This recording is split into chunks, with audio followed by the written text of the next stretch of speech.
Bismillahirrahmanirrahim. Assalamu alaikum. This is me, Shama Rafique. You're watching Desi TV USA. Let's have a look on news.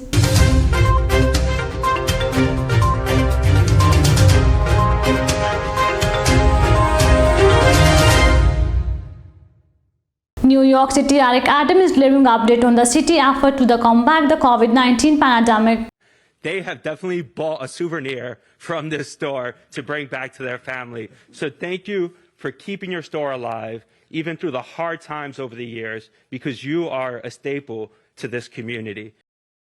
Ahead of the first anniversary of January 6 Capitol riot, the U.S. Capitol Police Board is holding a press conference to discuss the measure they are taking to enhance the long-term security of the Capitol guards. There's 60 others that are in progress, that the Inspector General has acknowledged that there's a plan in place. The plan just has not been completed. So basically we've addressed.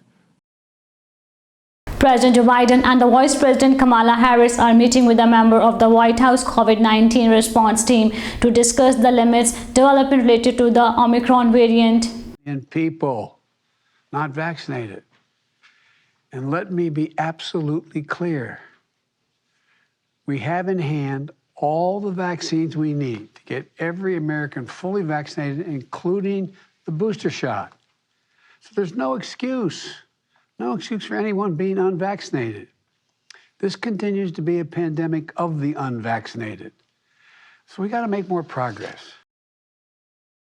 British Prime Minister Boris Johnson said that right measures were in the place to tackle the surge in COVID-19 caused by the Omicron variant, given the high level of vaccination in the country. I think the way forward for the country as a whole is to continue with the path that we're on. We'll keep everything under review. Of course, we keep all measures under review, but the mixture of things that we're doing at the moment is, I think,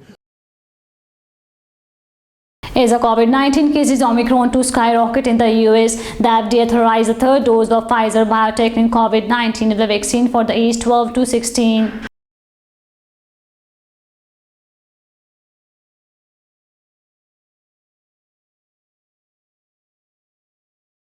Iranian President Ibrahim Raisi is speaking on the second anniversary of the assessment of the General Qasem Soleimani by the US.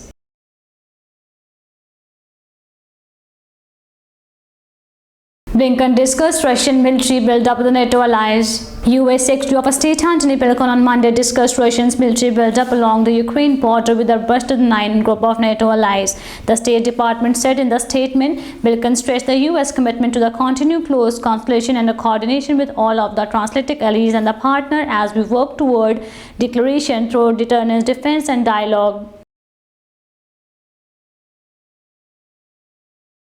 Winter storm pounds Washington as it moved across the U.S. East Coast. A winter storm unleashed heavy snow and strong winds throughout much of the U.S. Southeast and Mid-Atlantic on the Monday, forcing federal offices and schools to close, grounding airplanes and knocking out the power of 1,000 people. Forecasts call the 4 and 8 inches of the snow and winds up to 40 miles or the region's first blizzard to the season, according to the National Weather Services. So weather warning issue the corners to New Jersey. This is not a very typical setup for us, especially this time of a year of us, said Austin Mansfield, the weather services meteorologist in Virginia. Then we are talking about highly polluted areas and increasing accumulation of snow become problematic. New York Attorney General Jim has opened Donald Trump and his children Donald Trump and Ivanka Trump as part of a civil probe into former U.S. President business practices and names core companies.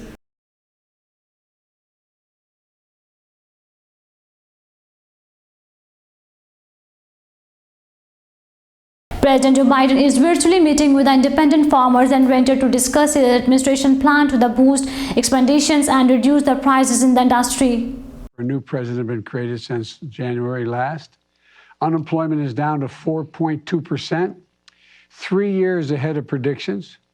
New small business applications are up over 30% compared with before the pandemic. House Speaker Nancy Pelosi is holding a virtual Speaker New Year's update. She will be joined.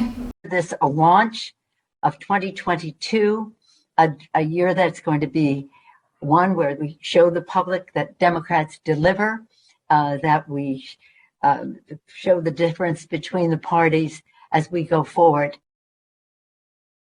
Canadian court awarded $84 million to Iran plane crash victim families. A Canadian court has awarded $84 million to the family of a 6 victims who were killed when Iranian force shot down a Ukraine International Airlines flight near Tehran in early 2020. Mark Collard, a lawyer for the victim, announced the ruling of Monday, warming to go after Iranian assistant in Canada and abroad to obtain the judgment. Justice Award Bilboa Fortuna Superior Court has issued the ruling in default judgment on December 31. Iranian force shot down the flight PS-752 after it took off from the Tehran's Imam Khomeini International Airport January 8, 2020, killing all 176 people on the board, including a 55 Canadian citizen and the 30 permanent residents. More than 700 new cases of coronavirus in a single day in Pakistan. The fifth wave of coronavirus epidemic in Pakistan recorded more than 700 new infections in the last 24 hours, the highest number of new corona cases per day in the last 2 months. According to Pakistan officials, the fifth wave of coronavirus epidemic has just started in the country, which may require drastic measures in coming days to deal with it successfully. According to Dr. Zafar Mirza, former Special Assistant to Prime Minister of Health Affairs in Pakistan, Imran Khan, Pakistan is fully prepared to face this new wave of coronavirus.